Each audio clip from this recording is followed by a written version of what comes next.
Nous sommes là parce que Jamel Benjamala a été tué le 31 août 2024 à Capelle-la-Grande. Et parce que ce crime n'est toujours pas reconnu pour ce qu'il est, un crime raciste.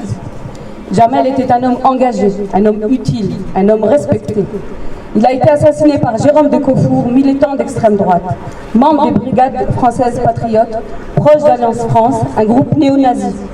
Un homme qui prônait ouvertement la haine raciste, l'islamophobie, la violence et la guerre civile.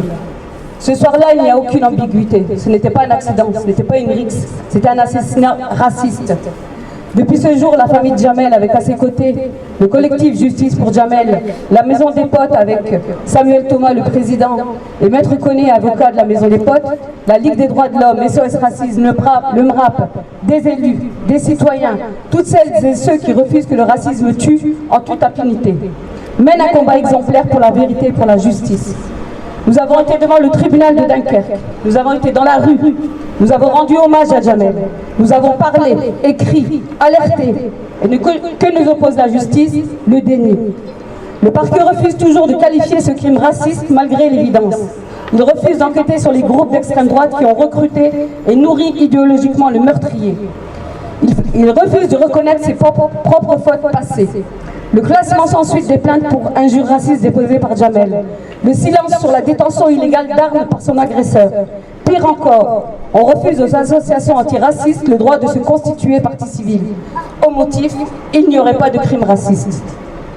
Puisqu'on refuse précisément de le reconnaître. C'est un cercle organisé de l'aveuglement. C'est une violence institutionnelle faite à la famille de Jamel et à toutes les victimes du racisme. Nous le disons clairement, ce refus n'est pas neutre. Il protège l'extrême droite, il banalise la haine, il prépare les crimes de demain. À la Maison des Potes, nous savons une chose, le racisme ne tue jamais seul. Il tue avec des discours, il tue avec des silences, il tue avec des renoncements. Alors nous le disons ici publiquement, Jamel a été tué parce qu'il était perçu comme arabe, comme musulman. Et tant que cette vérité ne sera pas reconnue, il n'y aura pas de justice. Nous n'accepterons pas que le racisme soit minimisé.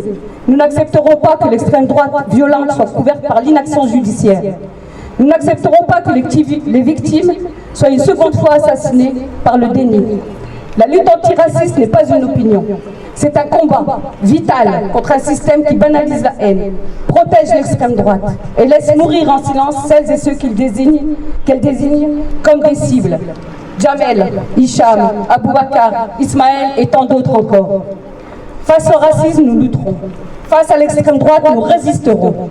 Face au déni de justice, nous resterons debout. Justice pour Jamel, justice pour sa famille et justice contre le racisme. Justice contre